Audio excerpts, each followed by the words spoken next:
This is task 4F, part 1. You're going to be asked in this question to create an archive routine that will archive reservations that are no longer required as part of the main reservations table, but that the hotel has to store by law, and you'll be storing those reservations where the check-in date is over 3 years ago. Now it tells you that all reservation fields must be archived, as well as the customer's name and postcode and the room number. Now in these similar but different tasks, it's been made clear to you what those details need to be. In the real coursework, you'll need to work that out yourself, because they've not made it clear at all what information should be included. Any archived record should then be deleted from the reservation table, and a button will be added. We'll be looking at the actual archiving routine and the button in parts 2 and part 3. We're just going to focus at the moment on the fact that we need a table that's going to store this data. So the fact that we're going to be storing all the reservation fields means that we can take the reservation table and we can copy that, and then we can paste it.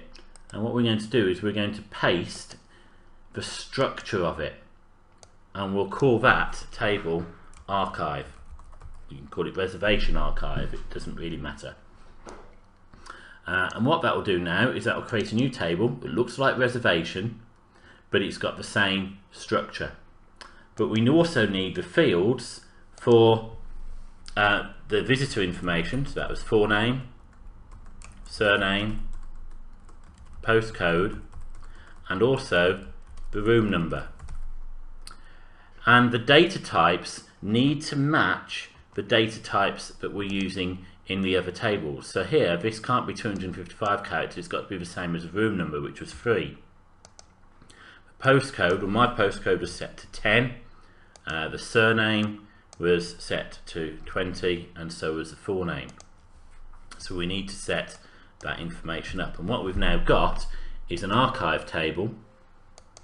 I'll just maximize this for you so that you can see it, and it's got all of those fields in there ready to have the data in.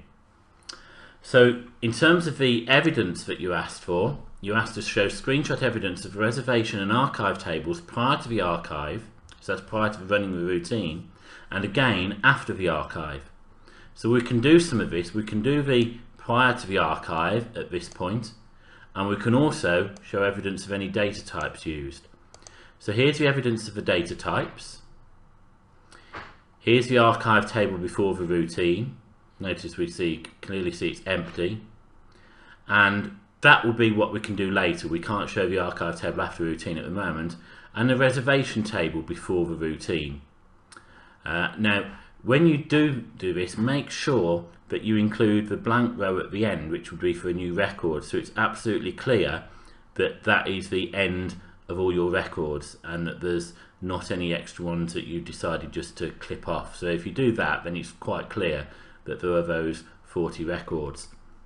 Well, apart from the fact that we need to run the archive routine in order to fill the archive table, we've completed this part of it, and we will just have to come back to put those other bits in at a later stage.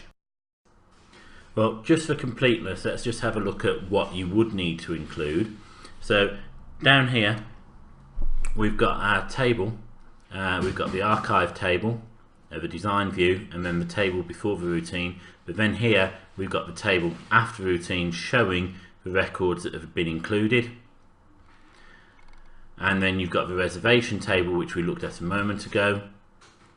And then if we scroll down, we've got the reservation table after the routine.